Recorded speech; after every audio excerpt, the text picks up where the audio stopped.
Gobierno de Navarra. Nafarroako gobernua.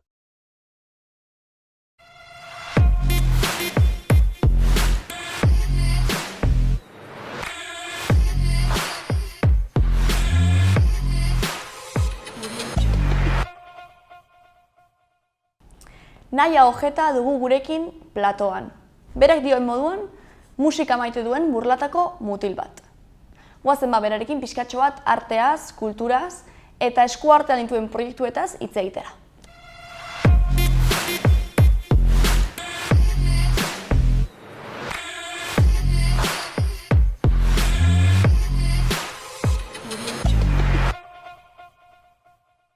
Ongi etorri, Naia? Kaixo, Zer eskerrik asko. moduz zaude? Oso ongi, gustora. Gustora? Piskat bero honekin, pixka bat hor astoratutako de guztiak, ez? Bai, hasierako bero hauek eta dena, eta bai. Eta zu pixka bat, hola, ikuslegoa, zu pixka bat gehiago ezagutzeko, nola aurkezten duzu zure burua? Ni naia naiz, burlatako mutil bat, eta bueno, bere lana duena eta lanetik kanpo musika maitatzen duena eta musika egiten duena. Eta betidanik egon zara musikaren munduan hor sartuta? Bai. Betidanik, zeren, nire etxean beti izan da musika oso presentea.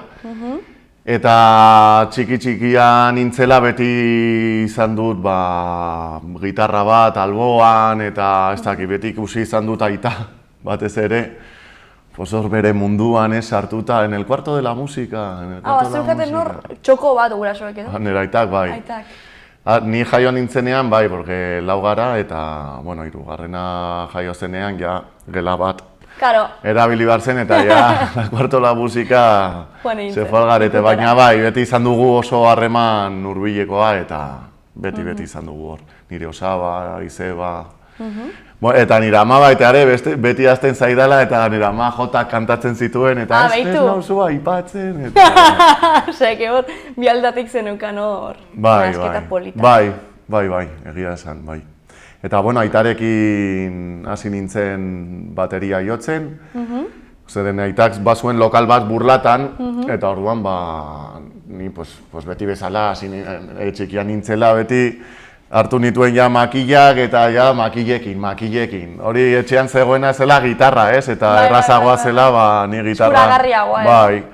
Eta gero ikasteko, irakasle bat nuen etxean bertan, ez? Baina... Zu baterian jo nahi zenuen. Nik makillak, eta bai, eta ja txikian nintzela, aitarekin joaten nintzen lokalera, eta esertzen ninduen hor. Eta benga, sigue ahi, hori zenez, lehendabiziko abestia baita ere bateriarekin izan zela Free dela talde bat. Vale. Mr. Big, un ritmillo, eta ja, hor harrapatu ninduen guztiz. Eta zenbat urterekin edo hasi zinen horrekin? Bateria jotzen? Bai. Jode, ez dakit. Zenbat urte ez dakit, 8... 8 bat edo. Horrelako zerbait, 9, 10. Eta aita zeukan hor musika talde bat edo... Bai, nire aita bazuen bere garaian, hemen Iruñerrian, 80ko hamarkadan Mugre zuen izena eta jotzen zuen, eta bestu nire aitak. Gero nire beste osaba, gitarra baita ere, El Punches, gero egon zela Los Taures Zurdos bateria, eta David basuan, hori hil egin zen, baina... Osea, hor zen euken txikitatik hor kriston influentzia.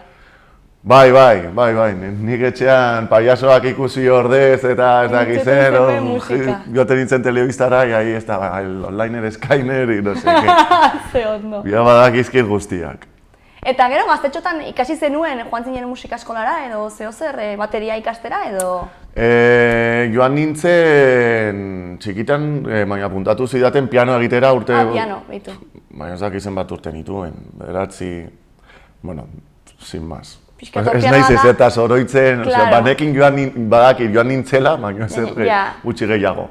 Eta gero ja helduagoa nintzela, bai egon nintzen beste urte batez, porque oparitu behar zidaten bateria, Eta horren truke esan zidaten, pues, bai ala bai joan behar nintzela Klasetan. konservatoriora. Ah, konservatoriora. Bueno, no, osea, musika eskolara. Bai, bai. barkatu.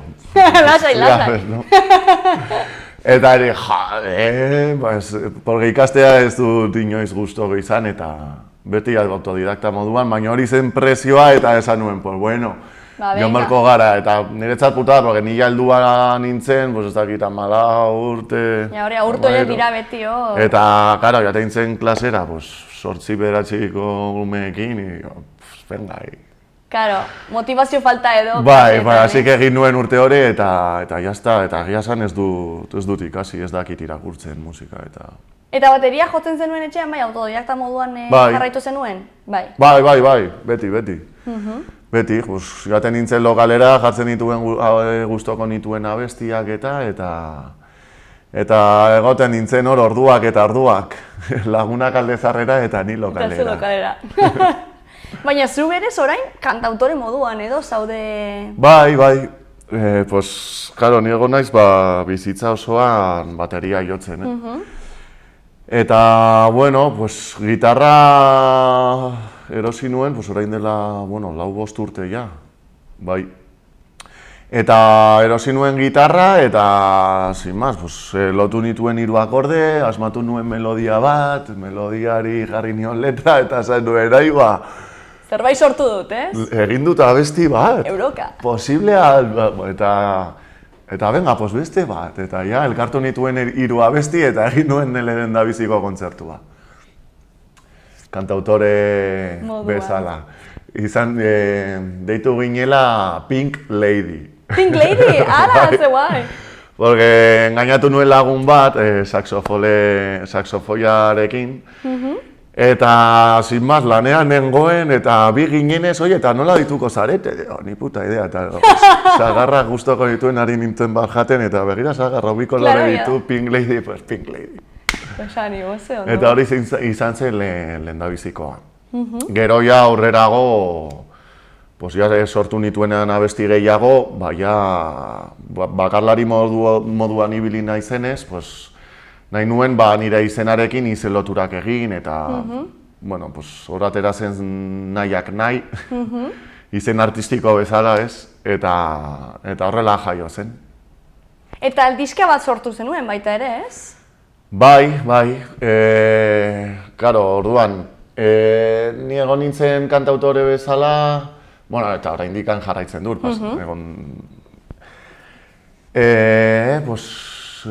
bi 3 urtez, egon naiz, hemen batez ere Iruñerriko gaztetxe eta taberna eta hainbat tokietan, ez? Eta, bueno, esken nengoen Bonirekin, Boni barrikadazenaren abeslariarekin bira egiten, eta, bueno, gertatu zitzaion hori Estarriko menbiziarena, eta, bueno, denok dakigun albiste txarro hori eta dena, eta, bueno, musu bat emendik Boni. Eta, hori guztia pasa zenean, garo, nengoen, geratu nintzen hor geldirik, eta esan nuen, aprobetxatuko dut, eta sortutako abesti horiek ingo ditut banda moduan. Eta orduan, elkartu ditu nituen lagunak, Ruben eta Iñaki Pulido hori, eta 3 artean egin genuen diska.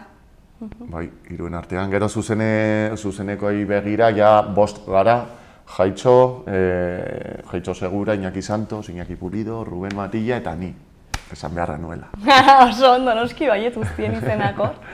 Eta nolakoa da diska bat sortzea, imaginatzen dut nahiko lan handia dela, ez? Horrelako zerbait sortzea. Bai, da erokeri bat. Nahi duzun guztia sartu dezakezu edo erotu altzara, ez hori egiteko. Baina, bueno, hasierako disko hau, nahiko txia zegoen, zeren egin genuena izan zen, nik egindako abesti horiek nolabait jantzi, ez? Orduan, hartu genuen abesti horiek, gainera abesti horiek, hasi egin direla gitarra akustiko batetik. Orduan, hasi ginen jazten lehenengo bateria, Rubenen etxean bateriak ordenagailuarekin eta pixka bat idazten eta ze nora eramaten ginduen dena, ez? Eta porque baduzu estribillo bat, baina ez dakit, agian oso ez dakit, aldatzen da. Baina, bueno, nik esaten dut sortzerakoan, nola bateriaren mundutik natorren, abestiak egiterakoan oso intuitiboa da baita ere ritmika, ez? Orduan, ja nolabait eramaten Bazenukan hori ideia bat, ninduen, bai, orduan hori ja marraztu genuen eta egia esan diska honekin, hori abestiak nik nituenak, gero marraztu genituen bateriak eta horren ostean ni nolabait alboratu nintzen Beitu. eta ja geratu zen dena haien eskuetan. Eta gainera nik ez nuen ezer gehiago entzun ahotsak sartu arte, estudiora joan arte. Orduan, karo, imaginatu lehendabiziko entzunaldia, sartzen duzu bateria, baina ogia baten gainean, ez? En plan gitanillo. Eta bueltatzen zaizu, basuarekin, akustika, ongi grabatua, gitarrarekin nola hartzen duen intentzio guztia, nola... Gainera, lagunak izateaz aparte, niretzak eske benetan oso onak dira, ez? Eta oso gustoko onak. Sorta handia dugula... Konfiantza handia zen euken, ez? Haien gatze hori baita ere haien... Bai, noski. Eske bizitza guztia daramat beraiekin. Aitare lokalera joaten ginen, hori, Ruben, Iñaki eta beste lagun bat baita ere kuadrillakoa. Betidan joan garela hor lokalera txiki-txikitatik. Kuadrillakoa joaten ziren denak futbolera, ez dakizen bat, eta gu ampliekin lokalera. Que no nos pegue el sol, ¿sabes? Baina, bai, konfiantza, eske dena. Txiki-txikitatik gaude elkarrekin, eta sorte ikaragarria da horrelako musikariak kuadrillan bertan egotea, eta gainera parte hartu nahi izatea, eta orain gainera denak talde berdinean gaude, eta super pozik. Orduan pozik egon zineten emaitzarekin edo, sortu... Bai. Nik egia esan oso ongi.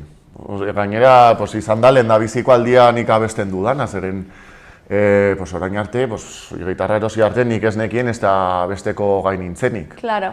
Abestu, egiten dugu aldugura, ez? Mundu guztia bezala. Baina, bai, eske izaten ari da deskubrimendu bat entoa arregla, baina.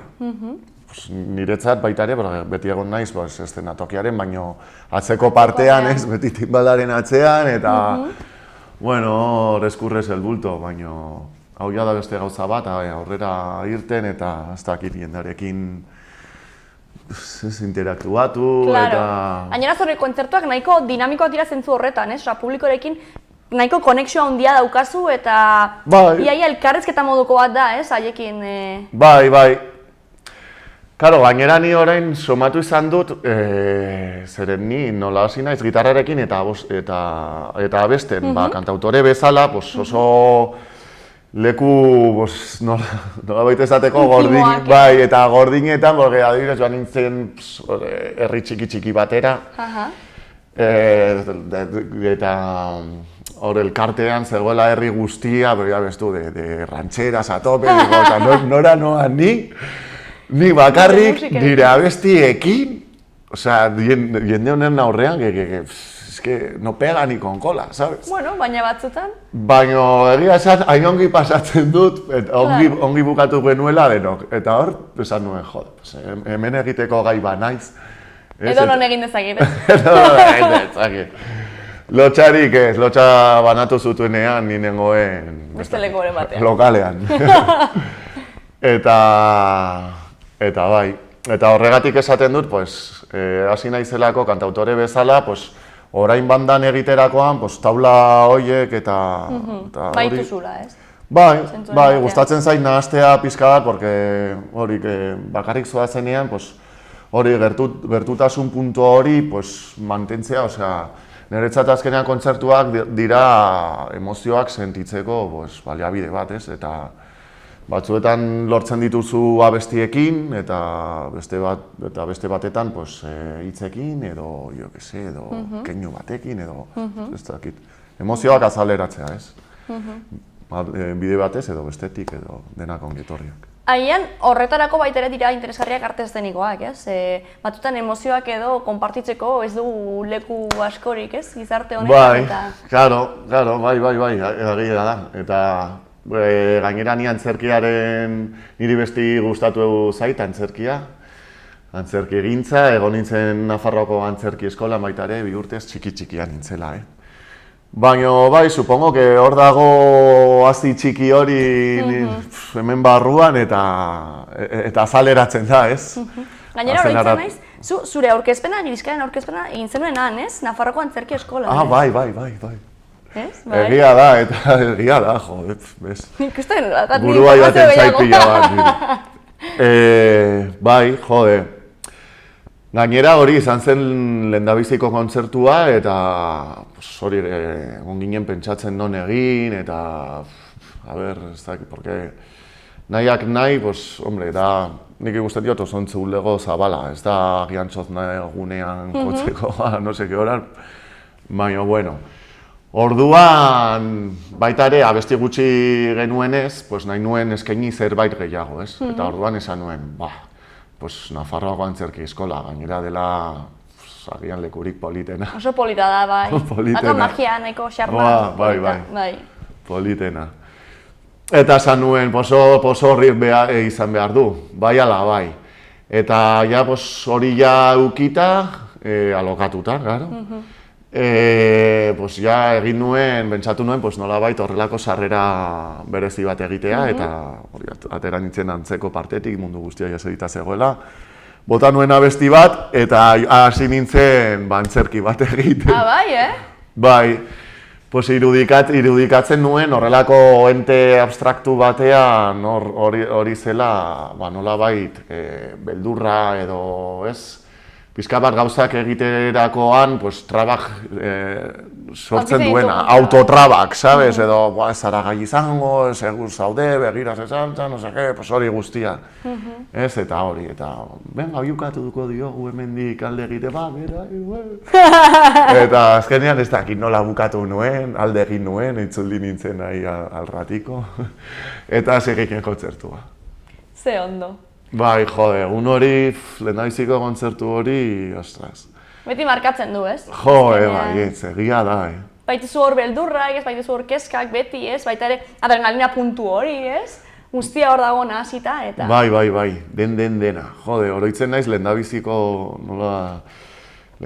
akordea jotzen duzunean, hasi ginela, besti bat, denak,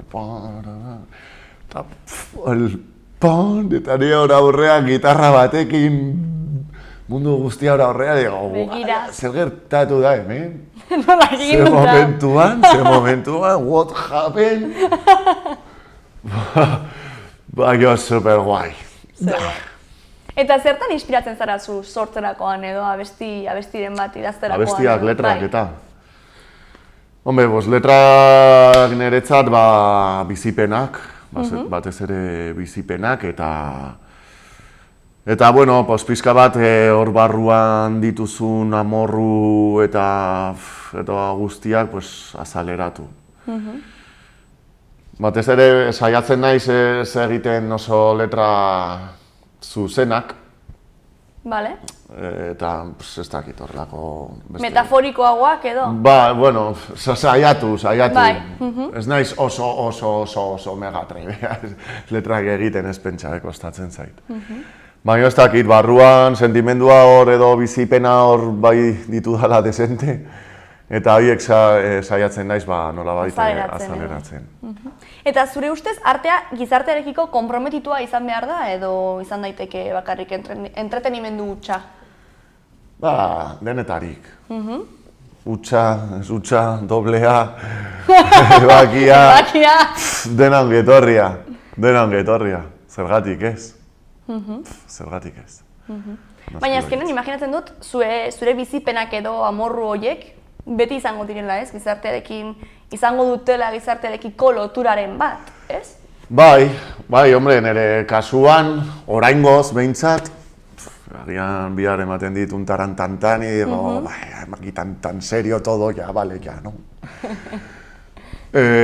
Baina, nire horrela ateratzen zait, porque ez dakit, baita ere ikusten dut musika, tresna bezala eraldatzailea dela baita ere, eta, bueno, pues, nire zait gustatzen egungo egoera zein den, eta baita ere saiatzen naiz pizka, aldatzen aldudan moduan. Bai musikarekin eta baita nire bizitza pertsonalarekin eta gauzak egiten eta beti aktibo izaten bai. Eta egungo egoera aipatu duzu eta horren arira, gaur egun baita daukagu COVID madarikatu hau, ez? Eta nola eragin zaitu edo horrek? Pues kaka gutxa nola eragingo baitu, alde batetik,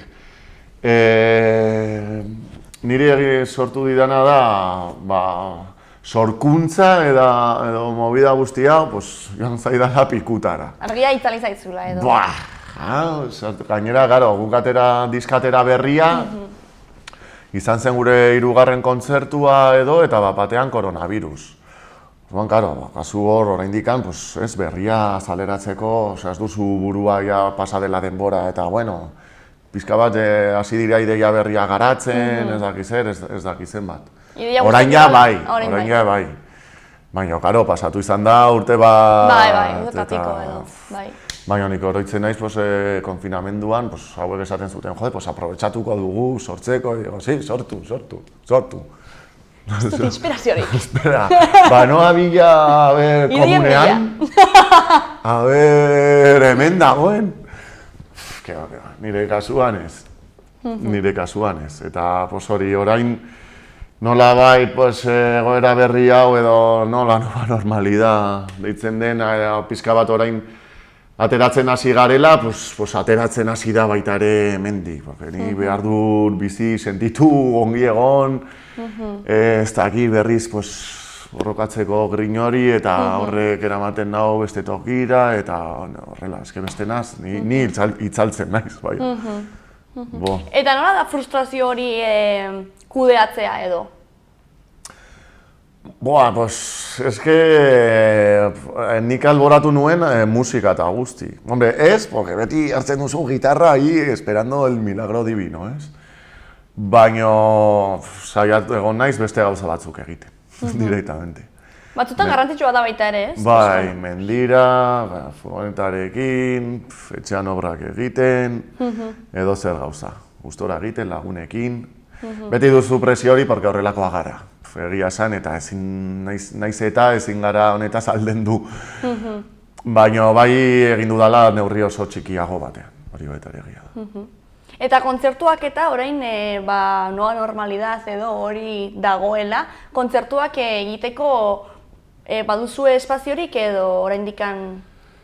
Ea, kontzerturik ditugun? Bai, edo ikusten duzun hor, ezakite gehiago egiteko aukera orain irekitzen ari dela guztia. Bueno, jotzerakoan, egia esan ikusten dut gaur egun oso aukera gutxi. Porque ez dago espaziorik. Azkenean, zer dago gaur egun, kulturetxeak edo ez dakit, nolabait instituzio publikoek kudeatutako kontzertuak edo agendak, ez? Eta, gero, hor sartzeko, dena bezala, ez dago gutxunerik. Guk gutxienez, egin ditugu pare bat kontzertu, egin genuen kontzertu bat, egin zen Baluarten, el Kilometro Zero Fest. Bale. Egin genuen hor, Baluarten, claro, super montaketa, baino, kristora, ni flipatu nuen. Taberna txikitatik ez arata, ez? Bai. Baino publikorik gabe, orduan. Publikorik gabe zen? Zein, streaming edo? Streaming bidez. Oso arraro, egin buen areto handi horretan. Eta nada, abestiak bukatu, te autoaplaudes ahí, eta que guapo es, Rubén. Bueno, behintzat, desente zarete hor ezen atokian, ez? Ze imaginatu hor bakarrik. Ja. Zen ikusi zintudanean, zinen zu bakarrik. Eta, karo, imaginate zu bakarrik eta publikorik gabe, ez? Azkenean hori ikusten dugu baita ere publikoaren beharra, ez? Ze artea beti da konpartitzeko, ez? Bueno, niri izan nuen baita ere beste esperientzia bat, porque konfinamendu garaian Burlatan sortu zen nola zaintza sarea. Bai. Eta egin ziren streaming bidez, hainbat batzuk zumba, beste batzuk, no seke. Vale. Eta nik hor egin nuen kontzertu bat akustikoa, hor bakarrik. Beitu. Eta, pues nada, pues botatzen diozu un poco de locura ahí, eta dena aurrera, oso ogi pasatu nuen, Bueno, jendeak eskertuko zuen, baina igual hor in-streaming denez, hor jendearen erantzunak edo zuzenean ikusi. Bai, zuzenean, baina eske ez naiz oso de las sare sozialen laguna, sabes? Eta orduan jarri nuen mugikorra al revés, gero mundu guztiak ordenagailua, mira, aquí viéndote, con el ordenador girado, y digo... Eta nik ez nekin irakurtzen komentarioak, eta eske egia esan, ez ditut bat ere guztoko. Sare sozialen interesgarria da baita ere musikarekin, etorri diren musikariekin ere beti horretaz hitz egiten dugu nahikotxo, eta hori ez, badirudi orain dela behar-beharrezkoa ez, zure marketing propioa egitea eta hor superaktibo egotea beti ez. Bai, eta hombre, badu bere egia da, oso tresna eraginkorra da, eta doakoa, eta dena, eske hori ukaezina da. Bai. Gauza da denbora, ez? Bai, baina eske... Doainik bai, baina zure denbora guztia hor... Ateratzen zait erraietatik, Bai, eske, karo, badago pena, hori ez duela... Baina, bueno, ez dakit, aldatu beharko dut txipa, edo... Bai, bueno, ez dakit, edo bestela, Eske egin behar da, eske ez dago... Kontzertuak ez iragartzeko eta super ongi dago. Bai. Alde horretatik ikusi behar du, saiatzen naiz alde horretatik ikusten, Baina, beti ikusten diot bestea. Eta, Bai, ez duelako guztoko zaizulako naturalki ez, ateratzen. Bakarrik arlo profesionalen erabili edo profesionalen edo artistiko erabiliko zenuke, baina... Bai, horretarako bakarrik. Baita ere? Bai. Gozaltzen. Benetan. Baina, bueno, egungo hori da egungo egoera, así que... Bai. Besterik gabe. Bai. Eta gero, profesionalizazioaren arira baita ere, zu lehen aipatu didazu ez, lantegi batean lan egiten duzula, eta gero musika egiten duzula, maite duzulako, ez? Eta noiz bai planteatu egin duzu, profesionalki lanbidetzat edo hartzea musika? Egia esan sekula ez, baina orain pixka bat ahalegina eginda ikusten dut oso lanbide prekarioa, ez dago horretaz bakarrik bizitzeko, ez dakit nahiko nukenik ez da ere. Bueno, bai, baina ez dakit zenbat kontzertu egin barko dituzun, ez dakit nola doan, ez dut ikusten, baina. Bai, bueno, nahiko niri tristura ematen dit ez ikustea, gizarte honetan ez dagoela lekua ez da planteatzeko, ez? Horrelako arteaz edo, lanbidetzat edo hartzea, ez? Azkenean, igeltzero baten lana, zu asunto bat daukazu etxean, eta ez baldin badakizu egiten, bada humanitas batzuk, badakitela. Baina ez baldin badakizu egiten, deitzen duzu Fontanedo, Geltzero edo dena delakoari, egite dizu, kobratzen du bere lana, ez? Ondo gina. Baina gero, zu kontsumiten duzunean hartzea, ez? Super beharrezkoa dela baita ere gure gizarterako, onura pila bat dituela. Ez dugu ez da planteatzen, ez? Batzutan ez dugu ez da planteatzen pagatu behar dela hori ere, ez? Bai, gainera ordaintzearena, aquí si no tocas gratis no mola, sabes? Hori da. Baita ere, kontzeptu hori nahiko barrenatuta daukagu baita ere, baina... Bai, hori da... Baina, ostras, azkenean... Karo, horrek, ez? Arma doble filo, ez? Dauka... Karo, eske non kokatzen duzu. Ona eta txarra, edo batzutan bai, batzutan ez. Eske egia da, hemen eszena dagoen alde batetik dago instituzuek edo ofizialki egiten diren agenda horiek, eta bestetik kolektiboek edo sortzen den txoznetan edo gaztetxeetan edo boiek dira.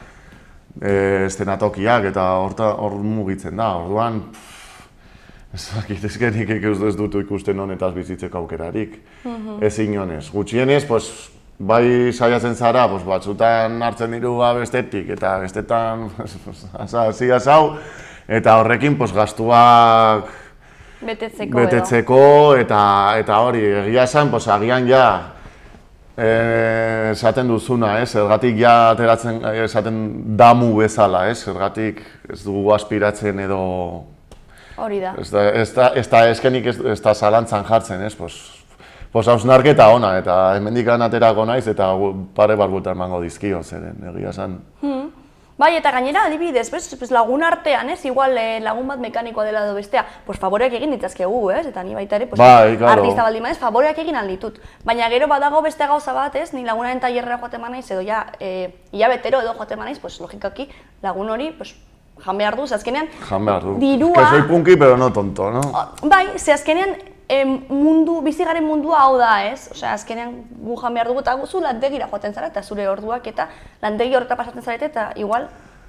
Bai, gainera musikari sartzen dizkiozun ordu guztia grabatzeko eta diska bat ateratzeko, gainera jartzen baduzu 5 euro baino gehiagoren truke, inork ez du erosten.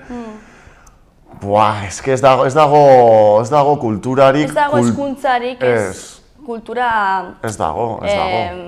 Piskat baloratzen duena, ez dugu hezkuntzan hori barrenatu. Eta gero, ez dago kultura baita ere, porque ni adibidez kontzertu kantautore bezala joan naizenean, karo, zu bakarrik, ostiral batean, taberna batean sartu, hemendik, Iruñerriatik, eta, claro, pues jendea está con ganas de beberse a Jesucristo y a todo menos al pesado ese que está cantando al fondo, ¿sabes?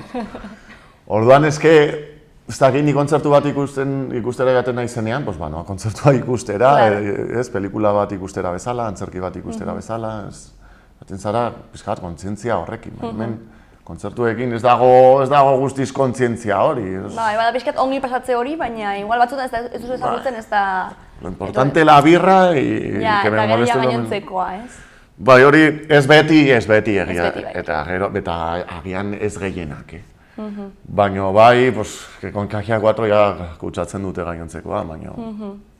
Hasi barko ginateke horregatik kultura entzutearekin, eta gero kultura baita ere, kontzientziatu horrek gure guzti hori, kostatzen dela diru pila bat, eta guazen laguntzera, denak elkarri, eta... Eta gehien bat, horren onurak edo horren onuraren kontziente garenean, ze batzutan igual gertatzen da ez dakizkigula edo ez daukagula kontzientziarik horren onurei edo horren onurei buruz edo, adibidez, COVID-aren konfinamendu guzti honetan, zenbat kultura aitere kontsumitu egin zen, Bai, esan nuen baluarteko movida hori, nolabait konfinamendu garaian eta egoera arrotzetan kultura eta musika izan dela salbatu gaituena baita ere, eta askatu gaituena hor itxia geundenean, eta baloratu barko genukela gehiago. Eta etorkizunera begira nola ikusten duzu zure burua edo, ze proiektu dituzu buruan edo baldin badituzu baten bat? Bai, esan bezala, orain pixka bat hasi garela kalera irteten eta parranda, bestea. Baituzu hor kontakizunak. Ja, azten dira da berriz bizipenak eta egia zen, ari garela ja lanean bigarren disko bat ateratzeko. Baitu? Bai, oso mantxo, porque guk ez dugu presa handirik, gustora gaude, horrela, ez dakit noiz ezin dut esan. Eta gero horretaz aparte baita ere, badut zertu naiz beste proiektu batean, baino... Sekretu. Bai. Sekretu momentuz. Oso ondo. Eta gero panoramari begira, pixka bat, ikusi ditugu aukera ezberdinak edo, eta zer uste duzu dela beharrezkoa egoera honi aurre egiteko edo kulturari begira? Hemen Nafarroan edo Iruñerrian. Zer dela batez ere lekuak, espazioak, bai, behar ditugu jaiak, aretoak, gauzak, baita ere tabernak animatzea kontzertuak egitera, geroz eta gutxiagok egiten dituzte eta Zuzeneko musika izan behar du bere tokia, bere espazioa leku guztietan, izkina guztietan eta egon behar dira.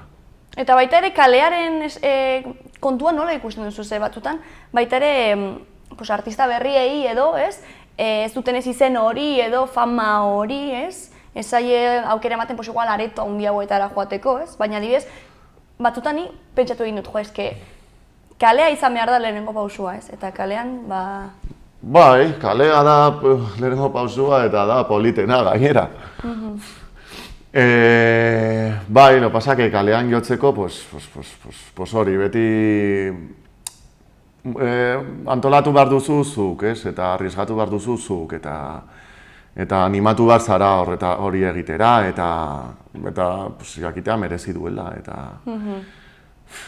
eta hori da, eta gero areto handiena, eske da betikoa, diruak agintzen du, eta diruaren logika da. Besterik gabe, si no sale la matematika, zuk ez duzu inoiz joko. Eta hori, baina, bueno, kalean denak elkartzen gara, así que... Eta baduzu horra bukatzaiko anekdotatxo politen bat, hori zenatoke gainean, edo kalean, edo esan duzu lehen kalea zela politena, edo? Anekdotatxo ez, baina badut espinita bat hor sartuta, ez dudala inoiz kalean jo bakarrik en plan de callejero. Vale. Sabes? Eta hori dena probatu nahi dudan, hau honetan animatzen nahi zen, ez dakit hemen Iruñan edo agian beste hiri batean edo... Pues justo torri ziren duela ez asko, Jarel Babeleko ziren bi mutil, eta bazuten ideia bat horre beste leku batzutatik, Espainian estatutik horre ibiltzeko, eta... Kaletatik. Bai, jarri zuten horre, karro moduko bat antolatu zuten, eta... Igual... Gainera ni super erraza dudala, gitarra batekin, eta hotxarekin.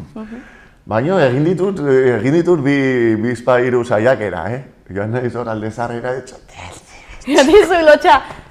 Es lotxa, pero dices, hoy hay muchas nubes, hoy... Beti duzu eskusaren bat, Eta beti buelta eman izan dut, baina, egin behar dut. Segune batean animatu. Bai, noski baietz. Eta disfrutatuko dugu. Hori da. Mila esker ez dakit animatuko zaren, orain abestitxoren bat jotzera akustikoan edo nahiago zuen... Bale. Ze gitarra karri duzu, ez? Bai, garri dut. Primeran. Botako dugu.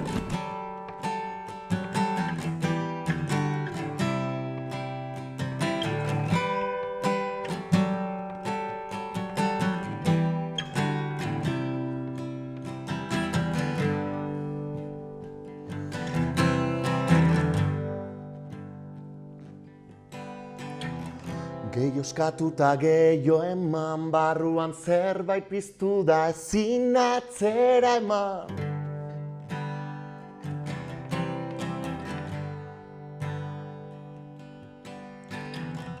Agertu dira beldurrak, sabelan kilimak, urduritasuna.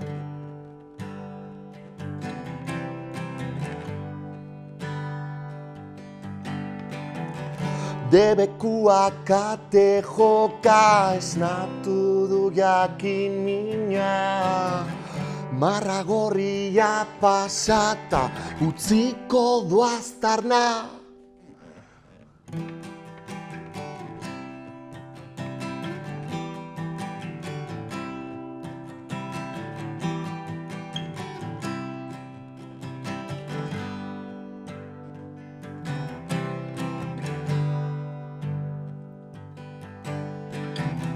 Bat bi, zulen da bizi, bueltaka dabiltza kontu zibili.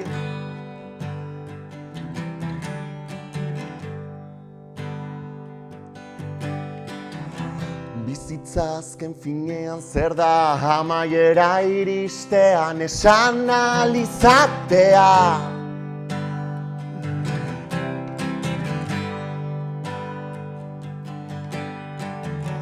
Bizitako momentuak dena merezi izan duela. Atzera begiratzean zen nolako bidaia. Esan zuk, esaidazu, zer garen gu.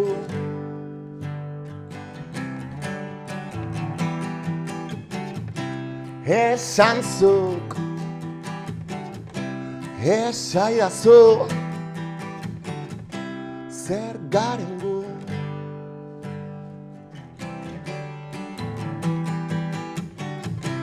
Esan zuk,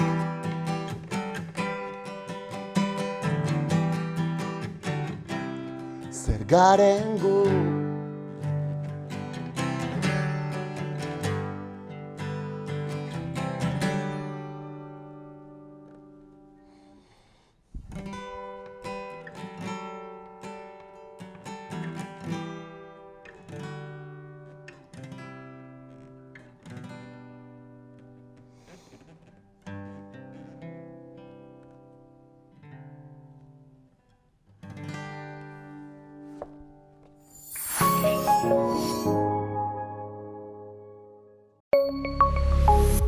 Gobierno de Navarra. Nafarroako gobernua.